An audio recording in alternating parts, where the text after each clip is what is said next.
You know that feeling, right? That little knot that forms in your stomach when you see your dog's food bowl and it's still full. It's an instant red flag for any pet owner. If you're feeling that panic right now, you're definitely in the right place. So let's take a deep breath and figure out an action plan together. So this is the million-dollar question, isn't it? And your mind just starts racing, thinking of all the worst-case scenarios. But before we go there, let's get a handle on what might really be going on. And, maybe more importantly, what the timeline for real concern actually looks like. Okay, so technically speaking, a healthy adult dog can survive for 3 to 5 days without food, as long as they're still drinking water. But, and this is a really huge but, we should not be thinking in terms of survival. That's the wrong way to look at this. We need to be thinking about preventing damage. Because this is the number that actually matters. After just 48 hours of not eating, real irreversible damage to the liver can start to happen. And this is exactly why that wait-and-see approach can be so dangerous. The clock is ticking way faster than you might think. So, here's our game plan. First, we're going to dig into why this happens. Then, we'll learn how to spot the actual danger signs. I'll give you some safe, at-home solutions you can try, but we'll also pinpoint exactly when you need to call the vet. And then finally, we'll talk about the recovery process. It's a clear path to get you from worry to wellness. All right, first up, let's unpack the why. When a dog loses their appetite, vets have a term for it, they call it anorexia, it can be triggered by a huge range of things, from something super minor to something life-threatening. And this is where it gets tricky, right? The cause could be something as simple as stress, because you have a new guest in the house. Or it could be way more serious. We're talking kidney issues, a really painful cracked tooth, or even something dangerous that they swallowed. Okay, so the experts give us a really critical time frame to work with here. If your dog skips just one meal, it's probably nothing to worry about. But once you cross that 24-hour mark, the whole game changes. Your priority has to flip from just watching them to taking action. And we have got to bust this common myth right now.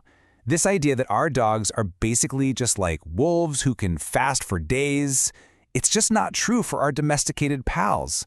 Their bodies aren't built for that. A real loss of appetite is almost always a sign that something else is wrong. So how can you tell what's going on? How do you decode those danger signs to figure out if you're dealing with a little tummy ache or a full-blown medical emergency?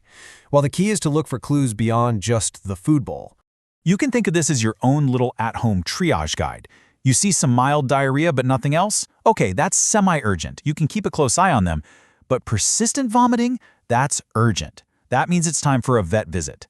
And if you see something like trouble breathing, that's a true emergency. You go to the vet now. This timeline shows you what's actually happening inside their body. In those first 12 to 24 hours, stomach acid starts to build up, which makes them feel nauseous and tired. But then, between 24 and 48 hours, their body really starts to get stressed out, especially the liver. And after that, you're heading into the danger zone with things like fatty liver disease and muscle wasting. So the bottom line here is this. If you're seeing any of those serious signs, or if you're past that 24-hour mark, a trip to the vet isn't just for your own peace of mind. It's to find critical health clues that you just can't see from the outside. Okay, let's shift gears and talk about what you can do at home, safely, inside that initial 24-hour window. Think of this as your first response action plan.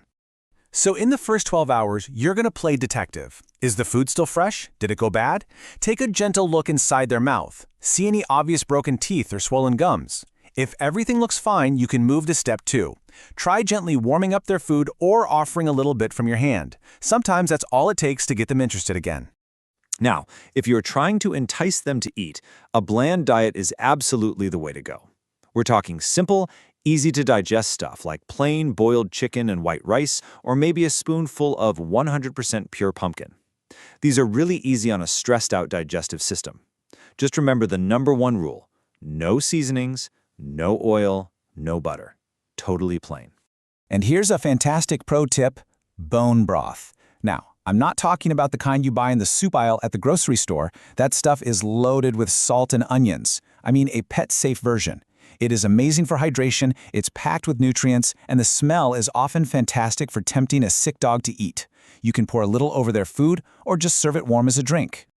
Okay, now we're at what is probably the most important part of this whole conversation. Doing stuff at home is great, but you have to know the clear, non-negotiable signs that mean it's time to stop what you're doing and call the vet immediately. Think of this as your drop everything and call the vet checklist.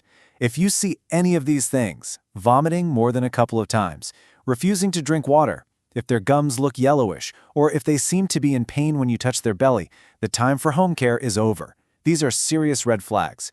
And let's bust one more really dangerous myth. You might feel a little bit of relief if your dog is still drinking water, but here's the hard truth. On an empty stomach, their body starts pulling energy from fat reserves.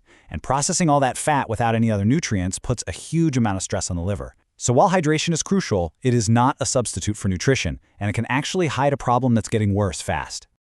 And for those true, terrifying emergencies like bloat, where their stomach can actually twist, or if they've swallowed something that's causing a blockage, every single minute counts. In those situations, getting to a vet right away isn't just helpful, it's literally life-saving. All right, so let's fast forward. Let's say you've gotten through the scare, you went to the vet, your dog is feeling better, and their appetite is finally coming back. Yay! The last step is getting them back onto their regular food safely. You can't just switch back to their old food cold turkey. Their stomach is still really sensitive, so you have to transition them gradually, usually over about a week. You'll start by mixing just a little bit of their regular food in with the bland diet, and then slowly, every couple of days, you'll increase that ratio. And the key to this whole process is to go slow and to listen to your dog's body. You have to monitor their stool, check their energy levels. If you see any signs that their stomach is upset, like some diarrhea, don't panic. Just take a step back in the plan for another day before you try moving forward again.